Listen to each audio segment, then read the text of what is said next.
Hi friends, welcome to Karthik Telugu news. Friends, ఇవాళైతే కనుక కేసీఆర్పై కేసు నమోదని చెప్పి ఒక ఇంపార్టెంట్ అప్డేట్ న్యూస్ అయితే రావడం జరిగింది.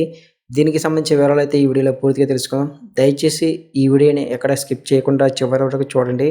అలాగే తప్పకుండా లైక్ చేయండి ఫ్రెండ్స్. ఇలాంటి మరిన్ని అప్డేట్ న్యూస్ తెలుసుకున్నట్లయితే నా ఛానల్ని సబ్స్క్రైబ్ చేసుకుని నాకైతే సపోర్ట్ ఇవ్వండి. మరి మన వివరాలకు వెళ్ళిపోతే కనుక తక్కువ ధరకే భూమి కేసు ప్రతివాదిగా కేసీఆర్. ఇక కోకాపేటలో బీఆర్ఎస్ శిక్షణ కార్యాలయానికి భూముల కేటాయింపు బిల్పై ఇవాళ హైకోర్టులో విచారణ జరిగింది. రూ. 1100 కోట్ల విలువైన 11 ఎకరాల భూమిని గత ఏడాది ప్రభుత్వం బీఆర్ఎస్కు రూ. 37 కోట్లకి ఇచ్చిందని బిల్ దాఖలైంది. ఇదే విషయంపై గతంలో ఫోరం ఫర్ గుడ్ గవర్నెన్స్ కూడా బిల్ చేసింది.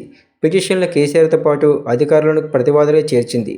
తాజాగా విచారణ చేపట్టిన ధర్మాసనం 2 పిటిషన్లను ఒకేసారి విచారిస్తామంది. సో ఫ్రెండ్స్, ఇది update news. Thank you for watching this video.